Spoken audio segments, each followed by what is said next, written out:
네, 이광재 끝내주는 리포트 시작하겠습니다. 얼마 전 가상자산 시장에서 도저히 일어날 수 없는 일이 생겼습니다. 이 거래소에서 62만 개의 코인이 사라져버렸습니다. 증발해버렸는데요. 이건 단순 실수를 넘어서 이건 시스템 리스크가 있는 거 아닌가 이런 우려를 자아내고 있습니다. 이 사안에서 우리 디지털에셋 박범수 기자님 모셨습니다. 안녕하세요. 네, 안녕하세요. 2위 가상자산 거래소죠. 이 빗썸에서 62만 개가 증발했다. 엄청난 사건인데 이게 실체가 뭐죠? 네, 이제 정말 전례 없는 초유의 사태라고 다들 평가를 하고 있는데요. 사건은 이제 지난 2월 6일 저녁 7시경에 발생을 했습니다. 이제 빗썸이 고객 695명을 대상으로 랜덤박스 이벤트라는 이벤트를 열고 네. 이제 보상을 지급하는 과정에서 실수가 있었던 건데요. 네네. 원래는 이제 원화 포인트를 지급을 해야 됩니다. 네. 2,000원에서 5만 원까지 네. 지급을 하는 걸로 했는데 단위 입력을 직원이 잘못한 겁니다. 원화 대신 비트코인으로. 그러면서 사람들의 지급된 수량이 총 체크를 해보니 원래 62만 원을 주기로 했기 때문에 62만 개의 비트코인이 이제 지급이 된 거고 당시 시세로 환산을 하면은 61조 원 정도 달하는 굉장히 큰 액수입니다. 이제 빗썸 측은 사고 발생 20분 만에 이제 상황을 인지를 하고 즉시 거래와 출금을 차단을 하긴 했지만 그 짧은 사이에 비트코인을 받았던 사람들이 물량을 빗썸에다가 매도하면서 순간적으로 가격이 10% 이상 폭락하는 일이 발생하게 됐습니다. 근데 그 62만 개면 이게 61조 원이면 빗썸이 보유한 비트코인이 그렇게 많지 않을 텐데요. 그럼 몇 개나 보유하고 있는 그 많은 수량을 어떻게 지급할 수 있는 거죠? 일단은 빗썸이 보유한 수량은 이제 분기 보고서나 이런 것들을 보면은 고객에게 위탁받은 것과 또 자기들이 수수료를 받은 것들을 포함해서 한 4만 개 정도 가지고 있는데요. 네. 가장 좀 의아해하실 부분이 이제 없는 코인을 어떻게 줬냐. 네. 왜냐면 4만 개만 가지고 있는데 62만 개가 지급이 됐기 때문에 이게 보면은 이제 가상자산 거래소의 이제 장부 거래 방식을 좀 이해를 하셔야 되는데 네. 저희가 거래소에서 코인을 사고 팔 때 실제로 그 즉시에 블록체인 상에서 코인이 이동하는 것은 아닙니다. 거래소 내부의 데이터베이스, 그러니까 장부상의 숫자만 바뀌는 건데요.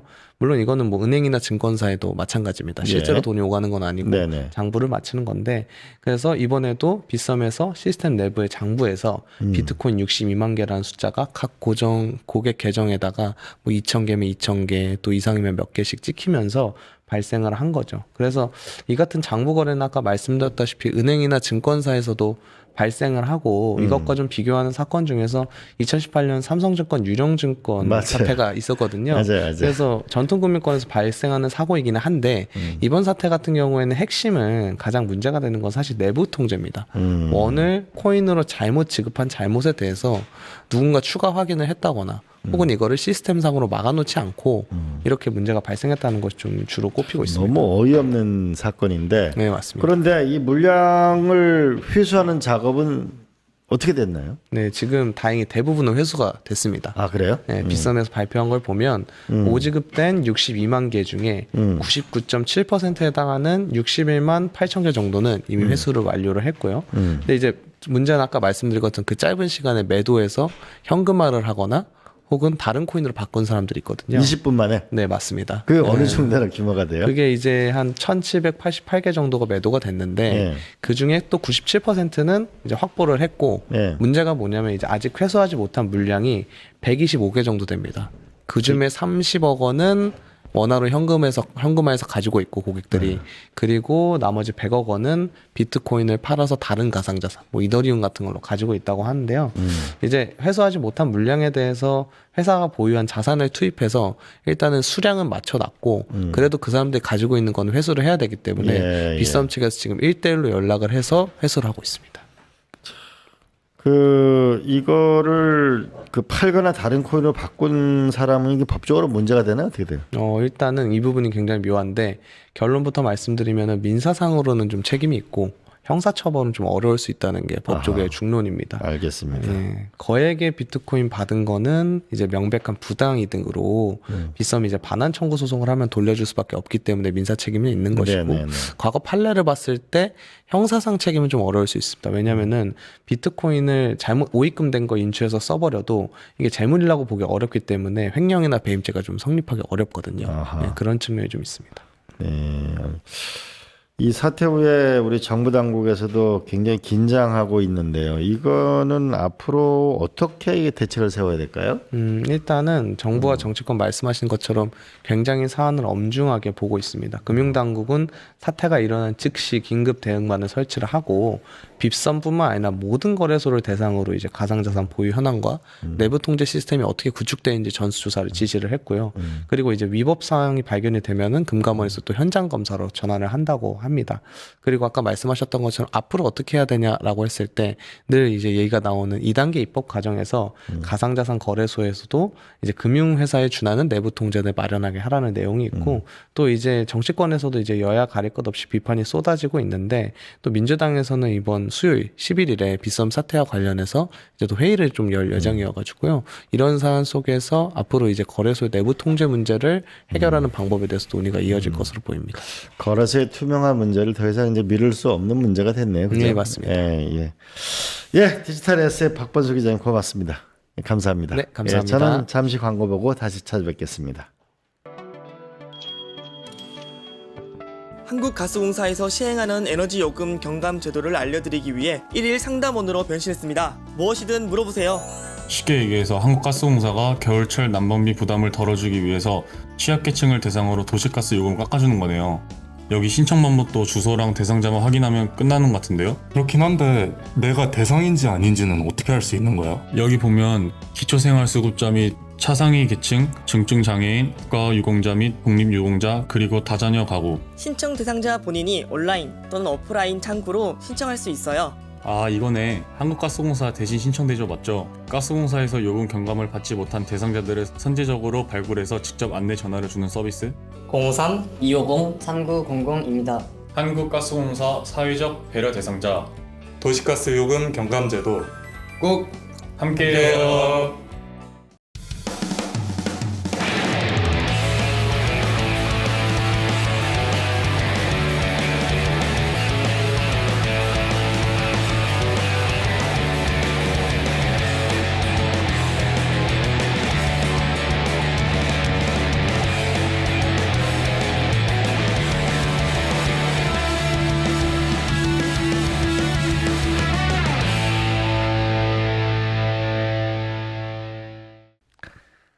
안녕하세요. 이광재의 끝내주는 인터뷰 시작합니다.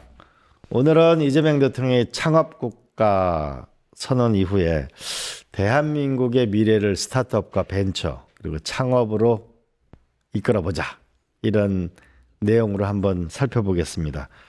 그리고 과연 코스닥 3천으로 갈 수 있을지 이런 길을 모색해 보겠습니다. 오늘 모신 분은요. 이화여자 대학교의 교수님이시고 MIT의 박사님이시고 교수이자 창업가이신 분입니다. 우리 세상에서 가장 작은 엑스레이를 만들어서 우리 스페이스X의 한국 회사에서는 유례없이 납품에 성공한 우리 이레나 교수님을 모셨습니다. 안녕하세요. 네, 안녕하십니까. 네, 안녕하세요. 먼저 교수님, 교수님 하다가 창업을 해보시니까 어때요? 교수하는 게 너무 쉽고요. 네. 회사를 하는 거는 정말 너무 힘든 일인 것 같습니다. 네. 그런데 이 대통령 이재명 대통령의 창업국가 이제 더 이상 이 선언했는데 고용 중심에서 창업 중심으로 국가의 체질을 바꾸겠다. 이런 선언을 했는데 우리 과학자로서 이 교수이면서 창업하신 교수님 또는 CEO로서 어떻게 생각하세요? 대단히 환영합니다. 일단 이번 선언은 일반적으로 이 정부의 경제 정책이라고 하기보다는 우리 대한민국의 생존을 위한 필연적 체질 개선이 필요한 때를 말씀하신 것 같습니다. 이제 대한민국은 타인이 만든 일자리에 직접 본인이 일을 하는 게 중요한 게 아니고 스스로 자기가 개척한 스스로 자기가 시장과 가치를 창출하는 퍼스트 무버 무대로 진입을 해야 될 거라고 생각을 합니다. 그래서 과거에는 일자리 개수가 몇 개냐 하는 이 고용 창출을 중요시 여겼다면 이제는 어떻게 경제를 발전시켜서 우리나라 국민 개개인이 정말 자기가 하고 싶은 일을 하면서 풍요로운 삶을 살 수 있게 하는가가 핵심인 것 같습니다. 그래서 다가올 AI나 로봇 시대에 고용이 안 되면 어떡하지? 하는 이런 걱정보다는 국민 개개인이 본인이 하고 싶은 일을 하면서 스스로 자아를 실현할 수 있는 그런 국가로 발전시키는 게 중요하다고 생각을 합니다. 그 자원부국인 우리 사우디아라비아 같은 경우에는요.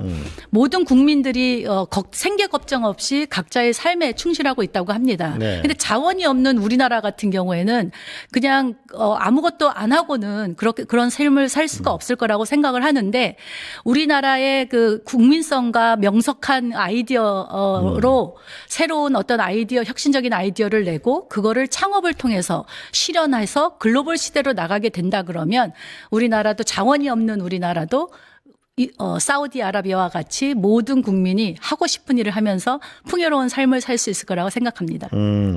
근데 이게 AI가 오게 되면 일자리를 잃어버린다는 측면도 있지만 AI를 쓰면 사실 엄청난 전문가를 비서로 데리고 일하는 거야. 그래서 1인이 엄청난 기업을 만들 수도 있다. 맞습니다. 그런 시대가 왔기 때문에 창업 국가로의 전환이 오히려 AI 시대에 맞는 거다.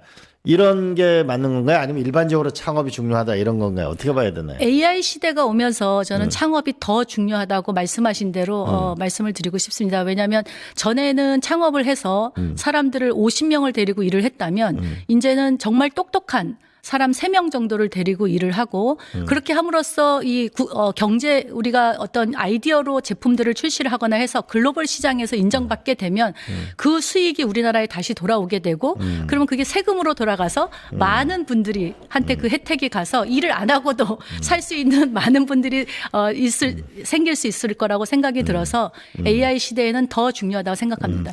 AI 시대가 왔기 때문에 과거에는 그렇게 많은 사람을 고용하지 않아도 이제는 1인 창업으로 세계적인 기업을 만들 수 있는 시대가 왔기 때문에 창업 국가로의 전환을 한다. 네, 더 중요하다고 생각합니다. 예. 근데 코스닥 3천 저는 이제 이게 코스피 5천은 갔는데 저는 더 갈 거라고 보는데 결국 이게 낙수 효과가 있고 중소기업이 잘 돼야 결국 이제 새로운 수많은 혁신이 일어날 텐데 코스닥 3천 이렇게 되려면 교수님이 창업하는 레메디 같은 회사가 많아져야 될 텐데 지금 기술 상장 환경은 어때요?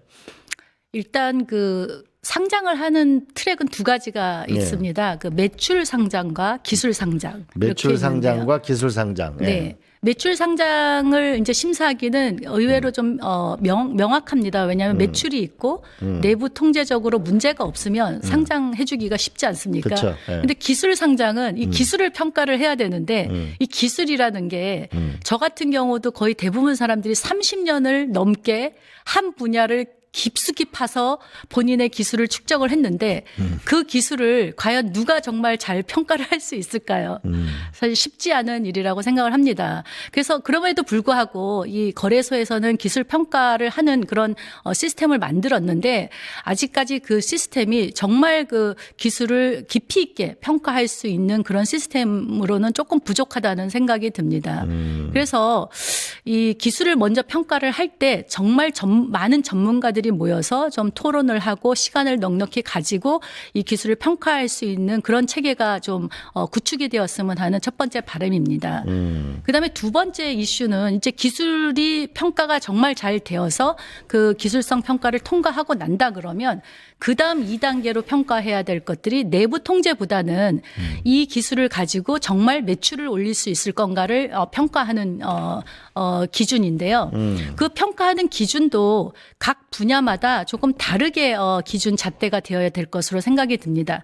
예를 들면 바이오 기업일 경우에는 대부분의 이 기술을 가지고 제품까지 아니면 약을 만들어서 파는 단계까지 가기가 굉장히 어렵습니다. 그렇죠. 그래서 이제 기술을 가지고 있는 이런 바이오 기업들은 본인들이 직접 약을 만들어서 판매하기보다는 기술 이전을 통해서 글로벌 기업들의 기술 2상, 이전을 3상 통해서 비용이 워낙 비싸니까. 네, 예. 통해서 이제 매출을 얻게 되는데 사실은 상장 가서 이 기술이 실질적으로 약으로 판매가 돼가지고 글로벌 기업들이 3상 성공을 했다 하더라도 그게 약으로 개발이 돼서 실제 판매가 되려고 그러면 최소 10년이 걸립니다. 예. 그래서 이런 바이오 기업들이 바로 상장 가서 바로 매출을 낼 수 있을 거라고 생각을 하면 절대 안 되고요. 그 처음에 이제 기술 이전을 해서 많은 매출을 올렸다 하더라도 그건 일시적인 매출이고 그 매출을 기반으로 해서 그 실제로 제품이 돼서 판매될 때까지 오랜 시간을 좀 기다려야 되기 때문에 그런 기술들은 좀 기다림을 가지고 좀 상장을 가더라도 계속해서 지원을 해 주셔야 될 것 같고요. 그다음에 저희와 같은 그 제조업 같은 기업들은 오히려 기술이 개발이 되고 이거를 갖다 제품화 하는데 상대적으로 작은 시간이 듭니다. 그래서 이런 제품들 경우에는 갑자기 매출이 확 늘어난 거를 본다기보다는 정말 얼마나 많은 지역에 한 개라도 많이 팔렸느냐. 그래서 그것들이 그러면 시간이 가면 한 개라도 많이 팔렸으면 10개가 한 군데 팔린 것보다는 한 개씩 10군데 팔린 게 성장할 수 있는 가능성이 훨씬 크거든요. 그래서 잠재 성장성이 있는 거죠. 맞습니다. 그래서 그런 식으로 이렇게 평가하는 기준을 조금 바꾸어서 그 평가를 하면은 오히려 좀 기술 기업들이 잘 성장할 수 있게 지원을 할 수 있을 것 같고요. 거기다가 제가 보면 이 기술이 워낙 어렵지 않습니까? 그렇죠. 그래서 오늘 제가 이렇게 이제 여기 나오게 된 것도 굉장히 영광으로 생각을 하는데 이런 기술들을 좀 국민들한테 상장 가기 전에라도 좀 많이 제대로 알리는 그런 일들을 해 주셔야 정부든지 아니면 하여튼 일반 아날리스트든지 해 주셔야 국민들이 사실은 이 기술이 정말 좋은 기술이라고 인정을 하고 판단이 돼야 투자가 또 많이 될 거라고 생각을 합니다. 그래서 기술 기업들은 좀 기업을 알리는데 조금 좀 약한 면이 있는데 이런 대부분 프로를 그 통해서 엔지니어가 많으니까. 네, 좀 많이 알려주시면 또 많은 도움이 될 것 같습니다. 그래서 정량 이런 거니까 그 우리가 그러니까 매출 상장하고 기술 상장이 있다. 매출 상장은 뭐 매출 이익 보면 되는데 기술 상장 부분이 있는데 이게 성공하려면 기술 자체를 깊이 있게 평가할 수 있는 거 하나의 루트. 그다음에 과연 이 기술을 가지고 과연 제품이어서 시장에 성공할 수 있는가라는 그 메커니즘에 대한 평가. 또 거기서도 일반 제조업과 바이오를 좀 업태로 봐서는 구분할 필요가 있겠다. 바이오 같은 경우에는 삼상이 되더라도 그 신약까지 가려면 굉장한 시간이 걸리니까 이렇게 말씀하시는 거죠. 맞습니다. 그러면 그 바이오 회사 같은 경우에는 막 시가총액은 엄청 높은데 뭐 이익이 거의 안 나잖아요. 그런 기업이 많잖아요. 네. 또 이익이 나면 한꺼번에 어마어마한 이익이 나는데 그런 부분까지를 잘 고려하자 이런 말씀이네, 그죠? 네. 알겠습니다. 근데 어쨌든 간에 바이오 기업들은 한 번에 어마어마한 또 이익이 났다 하더라도 그게 우리가 제품을 만들어서 판매하기 전까지는 그게 꾸준히 계속 그게 이어지기는 좀 어렵기 때문에 기다려 주셔야 된다는 걸 알고 계셔야 된다는 말씀을 드리고 싶습니다. 투자에 유의하시다. 이런 거네. 자, 교수이자 과학자인데 상당히 이게 이제 이화여대 교수면은 안정적인 삶을 사실 수 있었는데 왜 이런 창업에 이렇게 뛰어드시게 된 거예요? 정말 저는 교수로서 진짜 연구하고 논문 내고 특허 내는 그런 삶에 굉장히 보람도 느꼈고 진짜 행복한 시간을 보냈었습니다. 네. 근데 이제 하지만 이런 연구를 하고 논문을 내고 특허를 내면서 마음 한구석에는 좀 약간의 그 부채의식이 남아 있었습니다. 어떤 왜냐하면 부채의식이요? 우리는 이제 교수다 보니까 연구를 하려면 연구비를 국가로부터 연구비를 국가로부터 받아야 됩니다. 네. 그리고 이제 그 국가로부터 받을 때 연구 계획서를 쓰는데 네. 그 계획서에 항상 기대 효과라는 란이 있습니다. 거기에 이 기술을 개발해서 국가의 경제 발전에 이바지하겠다. 국가 이렇게 연구비를 받아서 국가 경제에 이바지한다. 예. 그렇게 맨날 쓰긴 하는데 사실은 논문이나 특허 발표로는 국가의 경제 발전에 이바지할 수 없다는 거를 너무나 잘 알고 있습니다. 그래서 저희가 이제 왜 이바지할 수 없어요? 기술만 가지고는 뭔가를 팔아야 뭔가 돌아오지 않습니까? 기술 나 혼자 가지고 있고 기술과 특허만 갖고 있다고 해서 세상이 바뀌진 않으니까. 네, 물론 교수 평가는 굉장히 잘 받습니다. 그래서 승진은 잘하겠지만 그 기술이 정말 제품화돼서 국민들이나 아니면 인류에 돌아가려면 제품화돼서 판매가 돼야 된다고 생각을 합니다. 네. 그래서 그 기술 그 논문과 특허만으로는 이게 이바지할 수 없다. 이제 이런 생각을 하고 있었고요. 아, MIT 졸업생 답네. MIT 그 학교 문장 보니까 한쪽에는 독서하는 사람이고 한쪽에 모루잖아요. 모루 네. 대장간. 공대. 네, 공대. 결국은 연구비를 받았는데 이거를 좀 국가 경제 이바지하는 걸 항상 써내니까 기대 효과를 약속을 지키기 위해서 창업을 하신 거네. 약간 그런 면이 있습니다. 그런데 그것만으로는 사실은 창업을 하기는 사실은 어려웠고요. 그러던 와중에 이제 정부에서 교수 창업, 기술 창업을 굉장히 장려했었습니다. 맞아요. 예. 그래서 그런 이제 정부의 정책에 또 힘입어서 두 가지가 다 이제 푸시를 하기 때문에 어쩔 수 없이 이제 창업을 책임감으로 하게 되었습니다. 그런 면에서 이번에 창업 국가를 선언하시고 정부에서 창업하는 걸 지원해 주신다고 하는 그런 정책은 정말 가만히 있던 많은 사람들이 생각만 하고 있던 사람들이 실질적으로 액션을 할 수 있게 하는 그런 좋은 그 정책이라고 생각을 합니다. 교수님은 보니까 그 원자력 이거를 전공하신 거죠, 네. 그죠? 그러면은 원자력을 전공하셔서 회사 이름이 레메디인가 그렇던데 엑스레이 기술은 이게 오래된 몇백 년, 한 100년 이상 된 렌트겐인가? 네, 맞습니다. 네, 거기 옛날 과학책에서 배운 거. 그 생각인데, 근데 이 회사가 어떻게 혁신 기업으로 선정이 된 거죠? 말씀하신 대로 이 엑스레이 기술은 굉장히 오래된 기술로 이미 이 기술이 적용돼서 제품화하는 거에선 거의 정점에 이르렀다고 네. 말씀을 드릴 수 있습니다. 그리고 의료 분야에도 워낙 많이 적용이 돼서 굉장히 많은 의료 병원 가면 엑스레이 찍으니까 다. 뭐 엑스레이라는 게 네. 그냥 이렇게 가슴 사진 엑스레이 찍는 것도 있지만 네. 골다공 검사할 때도 엑스레이를 찍고 CT도 엑스레이고 그다음에 유방암 검사할 때 마모라는 것도 엑스레이고 수술할 때 시암이라는 장비도 있고 엑스레이가 병원에서 굉장히 많은 장비의 형태로 뭐 펫CT 촬영 이런 거 다. 네, 그때도 다 방사선을 이용한 거고 그 CT가 이제 엑스레이입니다. 펫은 예. 방사성 동위 원소라고 해서 엑스레이는 아닙니다. 아하. 네, 그래서 펫과 CT를 합한 거 뭐 이런 것들이 예, 예. 다 이제 엑스레이 장비로서 이미 굉장히 뭐 많은 글로벌 기업들이 출시를 해서 판매를 하고 있기 때문에 그 기존의 그런 기술들은 다 정점에 이르렀고 네네. 또 예를 들면 삼성 같은 회사가 그 뭐 CT를 만들어서 판매를 하려고 이런 의료기기 시장에 뛰어들었다가 그 워낙 경쟁이 심하고 말씀하신 대로 오래된 기술에 축적된 그 시장이 있기 때문에 오히려 후퇴를 한 걸로 알고 있습니다. 뭐 지멘스나 이런 세계적인 맞습니다. 기업들이 있을 거예요. 지멘스, 필립스 이런. 예, 예. 그래서 기존의 그 엑스레이 기술로 그 시장에 뛰어들어서는 뭐 저희가 살아남을 수가 없는데 엑스레이 시장에서 의원님도 많이 들어보셨겠지만 가장 큰 문제 중에 많이 아는 문제 중에 하나가 엑스레이는 무섭다. 인체에 피폭되면 병이 생긴다. 그래서 원자력 발전소도 반대하고 있는 거 아닙니까? 그쵸. 사실은 방사선 때문에 그런 네네, 건데 네. 이제 그런 두려움이 있는데 그 방사선이 인체에 받는 방사선을 가장 낮게 해서 인체에 해가 없는 정도의 수준으로 간다 그러면 그건 아무 데서나 쓸 수 있고 누구나 쓸 수 있기 때문에 굉장히 중요한데 그게 좀 어려운 기술이었습니다. 방사성을 미량으로 방출하게 한다. 네, 네. 그게 하나의 저설량 기술이라고 하는데 저설량, 예. 네, 그 기술이 또 굉장히 중요했고요. 예.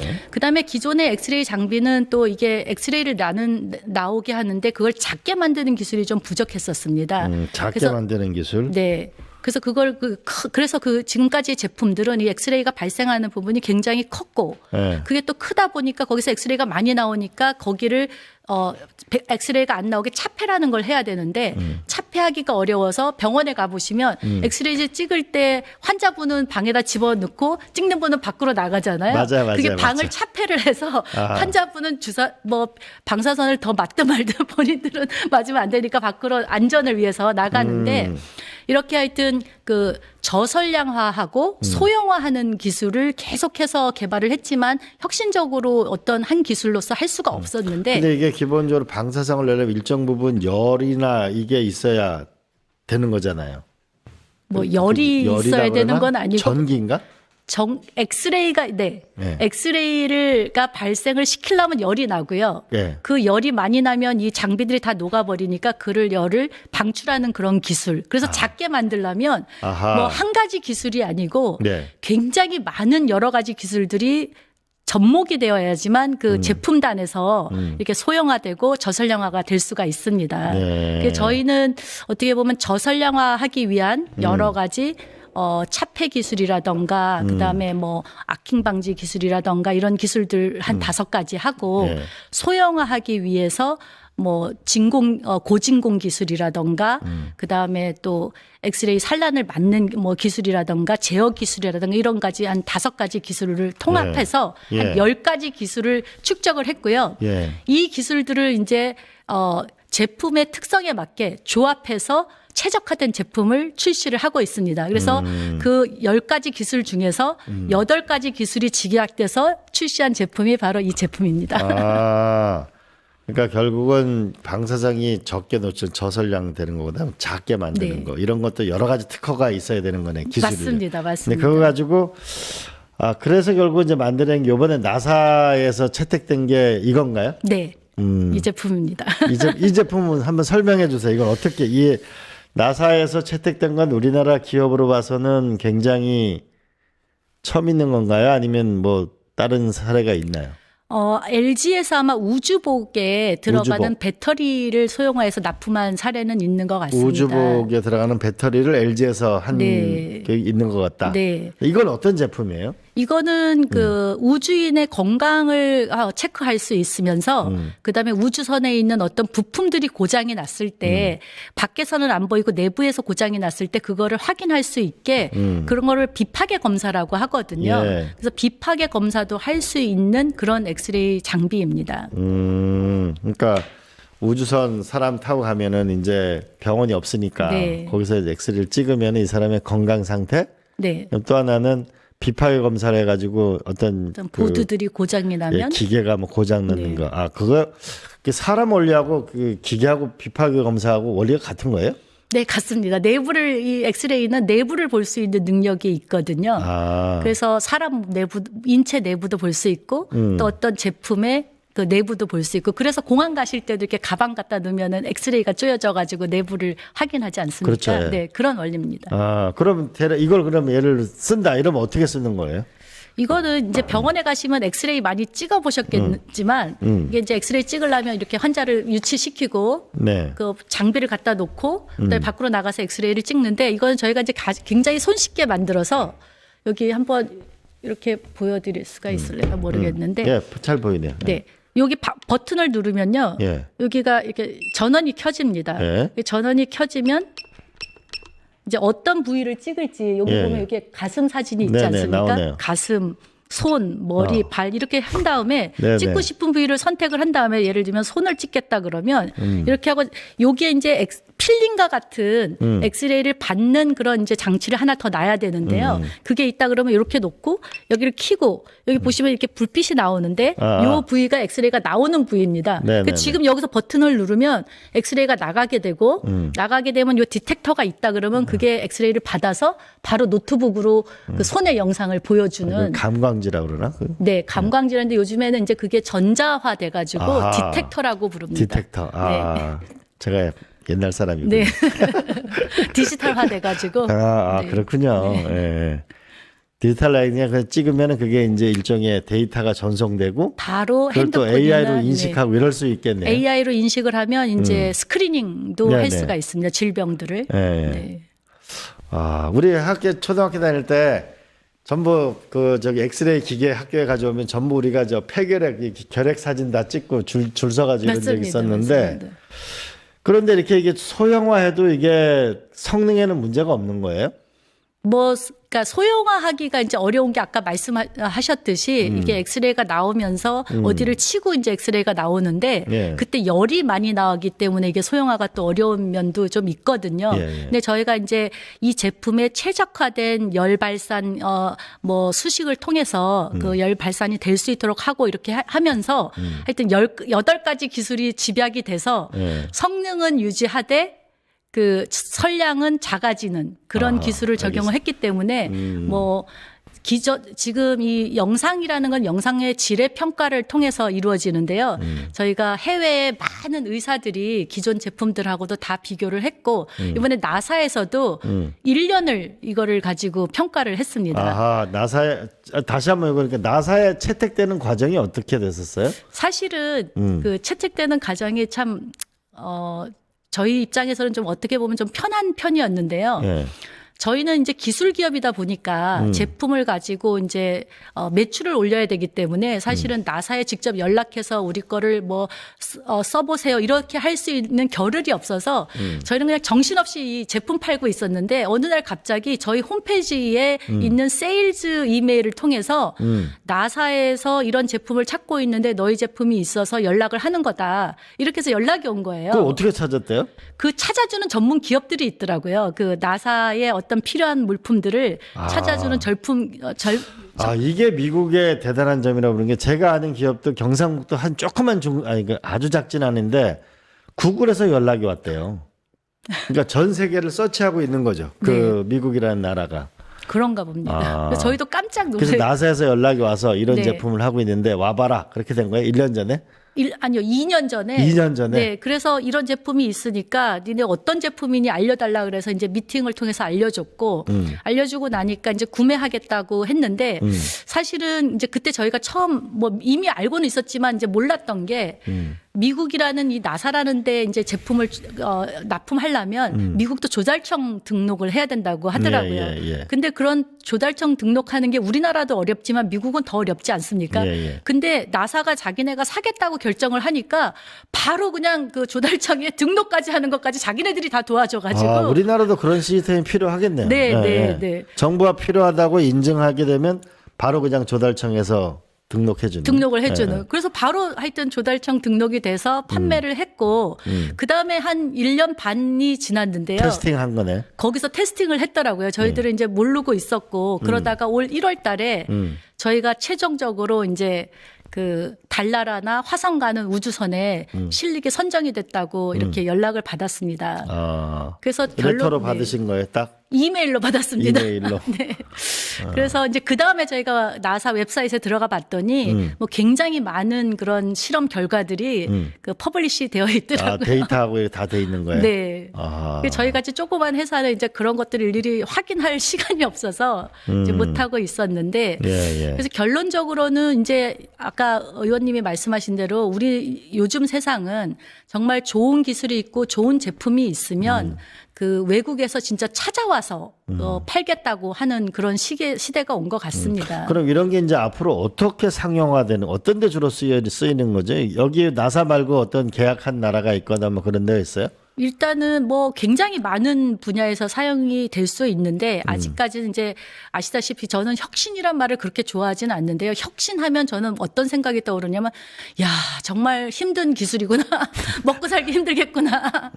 혁신 기술일수록 사실은 혁신 제품일수록 시장에 들어가는데 굉장히 오랜 시간이 걸립니다. 그래서 이 제품이 굉장히 많은 분야에 사용할 수 있음에도 불구하고 아직까지는 이제 한 단계 지나가면서 이제 한 분야에 사용이 되고 있는데요. 말씀하신 대로 지금 예를 들면 우리나라 해군뿐만 아니라 뭐 필리핀 해군, 외국에 있는 군대에도 굉장히 많이 판매가 됐고요. 여러 나라에. 병사가 다쳤냐 안 다쳤냐? 네. 그다음에 이제 그 해군 같은 경우에 배에다 실어가지고 이제 갖고 있으면서 환자가 예를 들면 제일 큰 게 여러분들 그 기침하고 이러면 이제 제일 겁나는 병이 폐렴이거든요. 그렇죠. 근데 폐렴은 엑스레이를 찍어서 폐렴 증세가 있으면 바로 항생제 주면 낫는 병인데 이제 대부분의 엑스레이를 찍으려면 배에서 없으니까 그런 것들을 못 찍고 그러면 항생제를 맘대로 줄 수도 없잖아요. 그런데 많은 분들이 연세 드시면 돌아갈 때 폐렴으로 돌아가잖아요. 네. 그게 문제가 엑스레이 찍으러 병원 가기가 힘들어지다 보니까 집에서 이제 아유 괜찮아지겠지 하고 이제 감기약만 먹다가 갑자기 악화되면 이제 돌아가시게 되는데 그럴 때 이제 이거 가져가서 찍어서 폐렴이면 항생제만 드리면 되니까 이제 그런 쪽에도 사용이 될 수 있고요. 그러면 이 보통 가난한 나라나 저개발 국가 같은 데가 이 폐렴이 많잖아요. 북한도 많고. 거기는 이제 감염병. 폐렴. 아니 폐결핵. 네. 그 아까 이제 의원님 어렸을 때 학교 갔을 때 이렇게 가슴 사진 찍어가지고 뭐 약 먹고 하는 거를 그게 폐결핵입니다. 그래서 이 폐결핵은 사실은 저도 10살 때 결핵이 걸렸었어요. 근데 그 그 결핵인 걸 아는 게 학교에서 그 엑스레이 찍어가지고 알았거든요. 그래서 약을 먹고 지금 살아남아가지고 이렇게 하는데 그래서 결핵이 지금도 전 세계적으로 문제가 될 거라고 생각을 못했는데 요번에 이제 이 제품을 팔면서 보다 보니까 아직도 많은 인류의 많은 사람들이 결핵으로 해서 사망을 하더라고요. 아, 그래요? 근데 네. 이 결핵은 스크리닝해서 약만 먹으면 살 수 있는 질병이거든요. 아. 그럼에도 불구하고 스크리닝이 안 돼서 사망하는 인구가 굉장히 많습니다. 그럼 이게 쉽게 휴대하면서 예를 들어 뭐 좀 어려운 나라 같은 경우에는 그 마을별로 가가지고 계속 맞습니다. 촬영해가지고 하면 결핵 여부를 그 데이터를 보내고 그러면 발견되면 약 먹고 이러면 되는 거네요, 그죠? 맞습니다. 그럼 인도나 뭐 이런 나라들이 이제 나중에 이제 북한 같은 데도 도와 ODA 이런 거 많이 가난한 나라 해주면 도움이 많이 되겠는데 아프리카나 이런데? 네, 맞습니다. 네. 그 지금 뭐 인도가 지금 제일 그 결핵이 많은 국가 중에 하나고 아, 그래요? 또 WHO에서도 뭐 2030년에 이 전 세계 결핵 퇴치를 위해서 엄청나게 노력을 하고 많은 국가들이 WHO에 자금을 대가지고 ODA 사업으로 진행은 하고 있지만 아직 지금까지는 이제 큰 장비로 하려고 하다 보니까 아무리 많은 돈을 넣어도 좀 그런 것들이 불가능했던 것이 예. 이제 핸드헬드 카메라가 나오면서 이제 점점 많이 이거를 도입을 하고 있고요. 올해 작년에 인도 같은 경우에는 이제 정부에서 그 결핵 퇴치를 위해서 이 제품을 1,500대를 입찰을 했었습니다. 아, 1,500대 인도에서 네. 결핵 퇴치로. 네. 그래서 이제 저희께 낙찰을 받아서 지금 현재 1,000대가 설치가 되어 있고요. 아, 그래요? 네. 그러면 인도 같은 나라는 몇만 대도 팔 수 있겠네. 네, 거기는 진짜 지금 이제 뭐 얘기만 되는 이거를 진짜 하고 싶다는 주에서 뭐 얘기하는 게 2,000대 사겠다, 3,000대 사겠다, 5,000대 사겠다 얘기들을 하는데 아직까지도 이제 여기 인도뿐만이 아니라 하여튼 다른 나라들도 굉장히 그런 요구가 많은데 지금 아직까지도 이제 자금에 아마 한계가 있다 보니까 마음껏 하지는 못하고 있는 것 같습니다. 거기다가 특히 이제 이번에 미국에서 USAID라고 해가지고 그쪽에 지원하던 자금을 지금 중단시켰거든요. 네. 그러다 보니까 이제 이런 쪽에 써야 될 자금 펀드들이 없다 보니까 사실은 조금 더 딜레이가 될 것으로 생각이 되는데 개인적으로는 저희 나라가 이제 어느 정도 잘 살게 됐고 이런 사원에서 좀 이런 쪽으로 좀 지원을 해서 결핵 퇴치에 좀 나서주면 국가의 위상이 굉장히 오를 것 같은 생각도 듭니다. 그리고 북한 같은 데도 필요하겠네요. 네, 그죠? 북한도 많이 필요합니다. 거기도 결핵이 많다고 합니다. 네.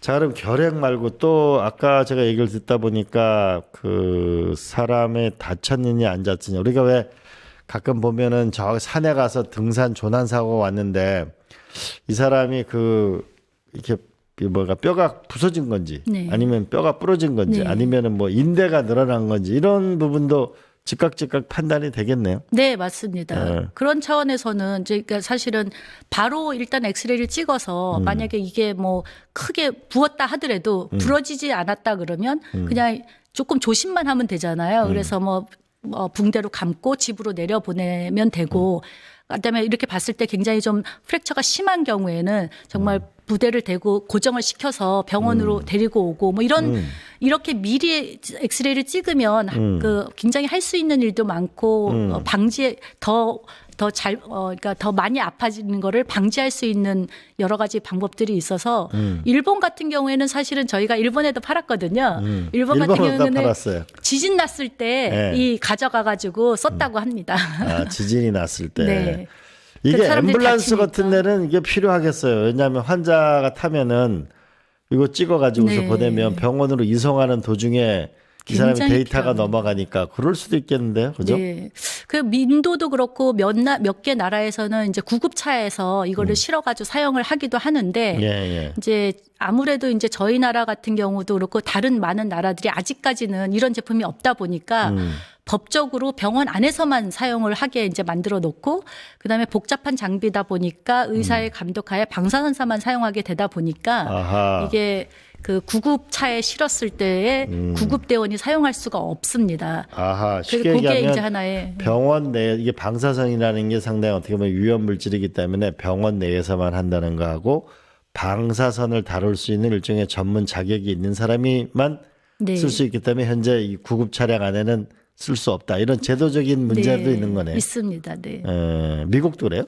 미국도 지금은 그렇습니다. 아하. 근데 미국은 이제 의사가 없이 방사선사가 혼자 차에다 싣고 다니면서 촬영을 하고 그 촬영한 것을 보험회사에다 올리면 그 보험회사에서 바로 이 방사선사 분한테 그 보험금을 지급하는 그런 제도도 운영을 하고 있습니다. 아, 그래요? 네.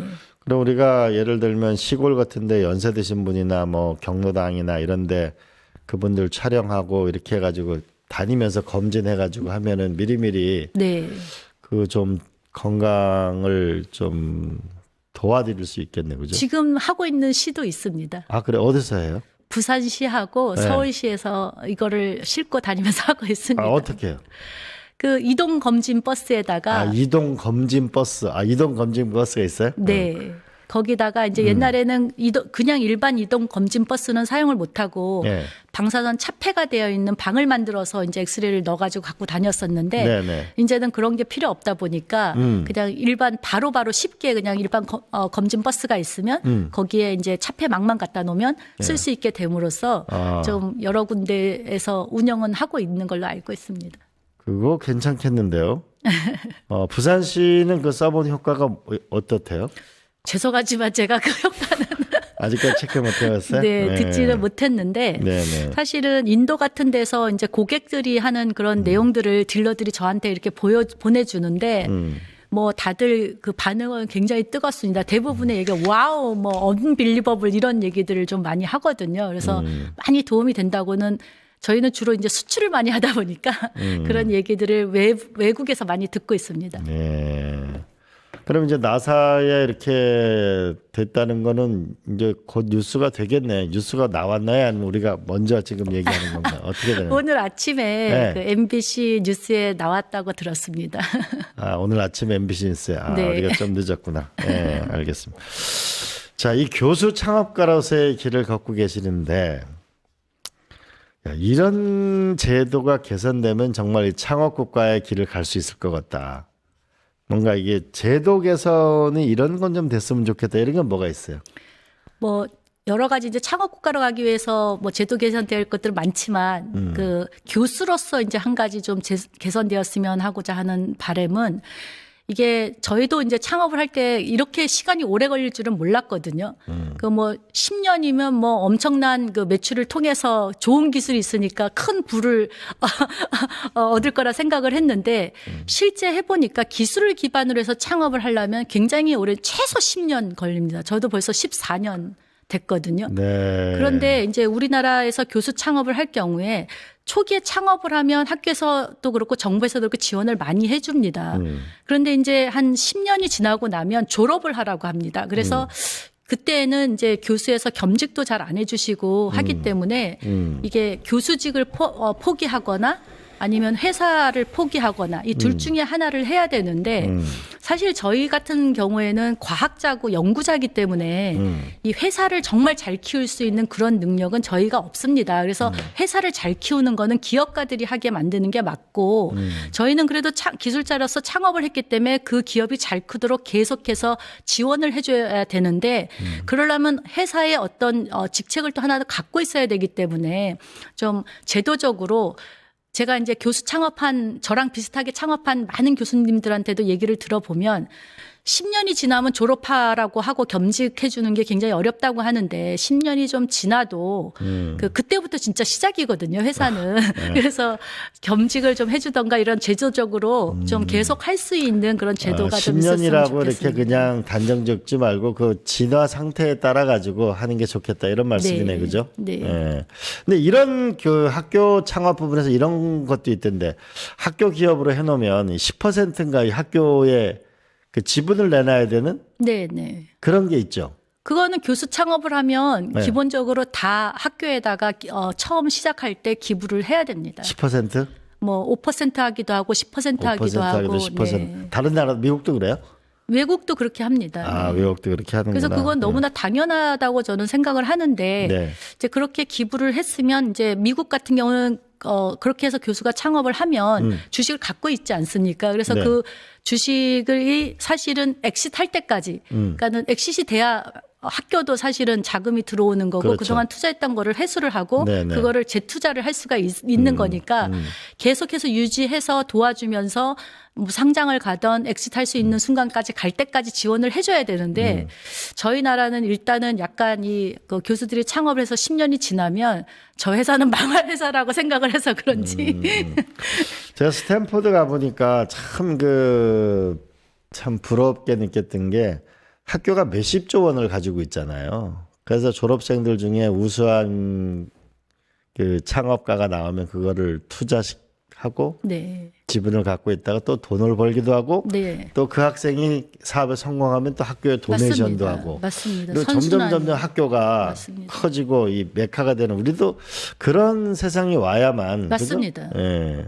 그런 세상이 와야 되는데 일단은 아직까지 그렇게 선순환을 한 그런 창업 기업이 별로 없었기 때문에 또 학교가 안 도와주는 것도 있고 뭐 닭이 먼저냐 달걀이 먼저냐의 문제인 것 같은데 예. 어쨌든 그렇게 돼야지만 진짜 서로 윈윈하는 그런 시대가 될 거라고 생각을 합니다.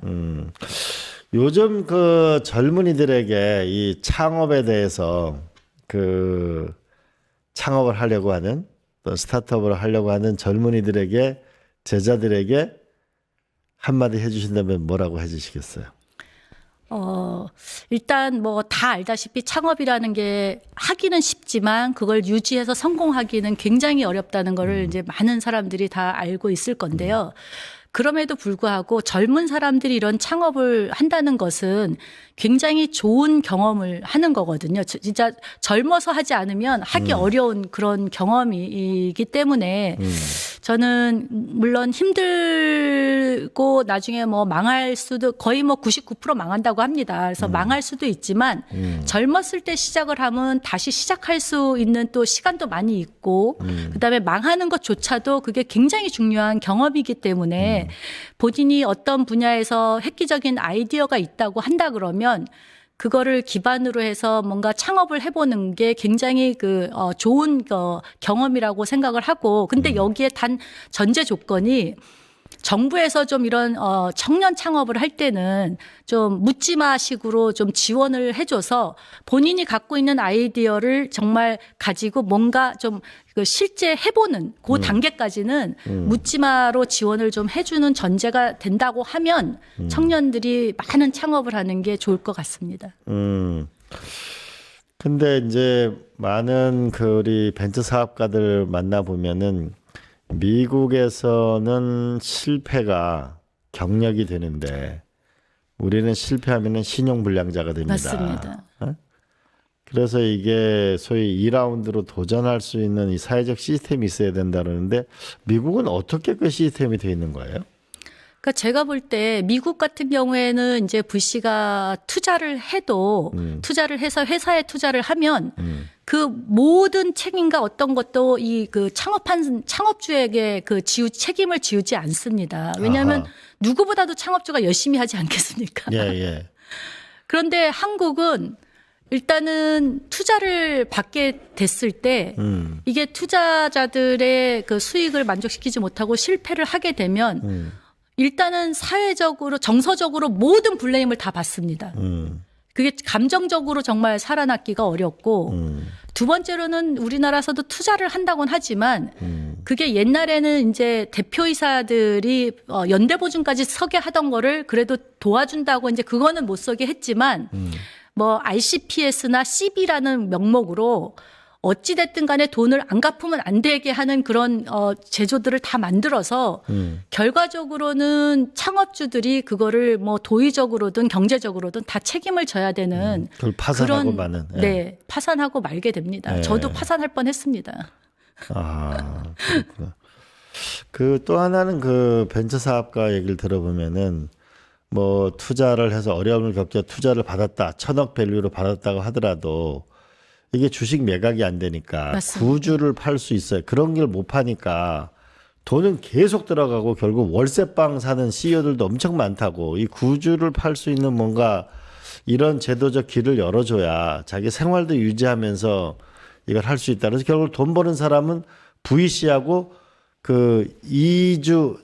이대주주 둘이 돈을 벌고 일대 주주는 정말 힘들다 이런 얘기 하던데 그런 거 얘기 들어보신 적 있어요? 그럼요. 일단은 상장 가기 전에는 네. 어쨌든 주식의 가치가 별로 없기 때문에 네. 이제 주식을 뭐 구주를 팔기는 굉장히 어렵고, 그럼 이제 이 구주를 그동안 고생을 해서 이 창업주라든가 대주주가 주식을 팔 수 있는 기회가 이제 상장을 가게 되면 팔 수가 있는데, 말씀하신 대로 제가 이제 한번 강의를 하려고 기존의 상장간 기술 기업들을 다 조사를 해봤는데요. 네. 말씀하신 대로 물어봤더니 창업주들은 다 전세 아니 월세 살고 있고요. 네. 네. 그 2대 주주는 엑시트해가지고 굉장히 돈을 많이 벌어서 강남에 엄청나게 좋은 아파트들 살고 계시더라고요. 그런데 이게 이제 상장 기술 특례로 해서 상장이 되고 나면 기본적으로 그 창업주뿐만이 아니고 저뿐만이 아니고 진짜 저의 가족, 그 다음에 저의 형제 자매의 모든 그 배우자분들, 그다음에 뭐 어머니 아버지 할 거 없이 모든 관계인들이 보호예수라는 게 걸립니다. 그래서 아하. 기본적으로 1년간 못 팝니다. 네. 그리고 1년이 지나면 그다음에는 이제 대주주가 팔게 되면 또 주식이 내려간다고 하면서 대주주가 파니까 뭐가 회사가 안 좋아서 파는가 보다 싶어서 이제 그것도 그렇기 때문에 주식이 또 내려가기 때문에 또 못 팝니다. 그래서 결론적으로는 상장을 갔을 때 예를 들면 100%를 좀 1년을 보호해서 하기보다는 한 뭐 6개월 정도 해서 한 10% 정도라도 이렇게 팔게 좀 해주신다 그러면 그 창업주가 기분이 좋아야 또 어찌됐든 그 더 일도 더 열심히 하고 잘할 수 있지 않겠습니까? 그래서 그런 제도는 조금 바뀌었으면 하는 그런 생각이 듭니다. 민감한 부분이라서 제가 아니 뭐 이건 지금 자꾸 어쨌든 문제를 자꾸 노출시켜야 자꾸 세상이 바뀌게 되니까. 그러면 마지막으로 이 창업 국가를 지향하는 우리 이재명 정부, 현 정부한테 딱 이거 하나만을 건의한다면 무엇을 하시겠습니까? 하나만 건의한다면요. 네.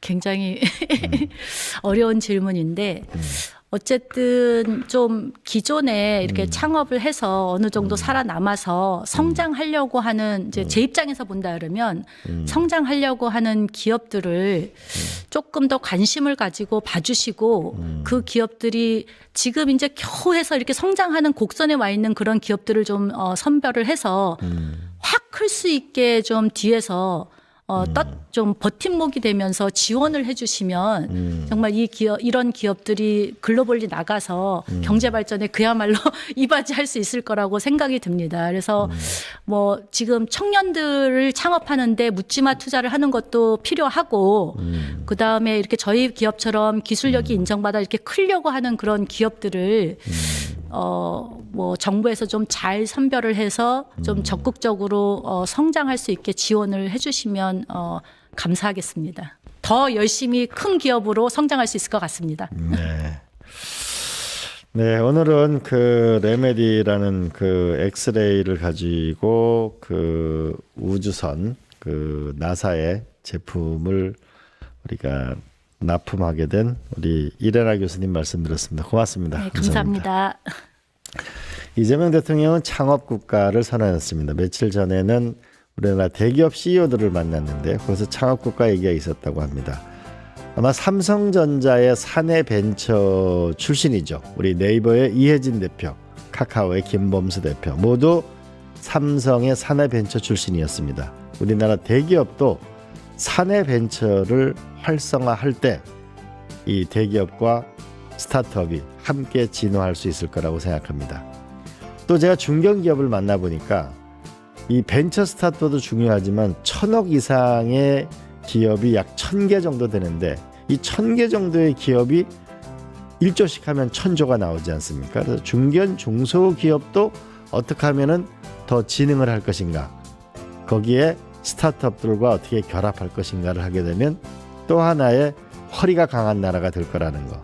그다음에 세 번째로는 벤처 스타트업에서 가장 중요한 건 이들의 열정을 잃지 않게 만드는 것인데 결국은 이들의 능력만큼 평가를 받으려면 하나는 기술 평가를 제대로 해달라. 이제 기술 거래소를 꼭 만들어 달라. 그다음에 기술 탈취가 되지 않도록 해달라. 그리고 또 하나는 이 적어도 구주를 매각할 수 있게 하거나 최소한의 삶을 지킬 수 있도록 해줬으면 좋겠다는 얘기가 있었습니다. 이거 외에도 많은 이야기들이 있을 것입니다. 살아있는 이야기가 많을 것입니다. 우리는 이제 AI 시대가 왔기 때문에 두려움도 두려움이지만 또 한편으로 보면은 수많은 비서들을 데리고 전문가들을 데리고 기업을 할 수 있는 1인 위대한 기업의 시대를 만들 수 있는 시대가 왔습니다. 창업국가, 우리가 이걸 한번 도전해서 새로운 대한민국이 되었으면 좋겠습니다. 시청자 여러분, 오늘 여기까지 하겠습니다. 감사합니다.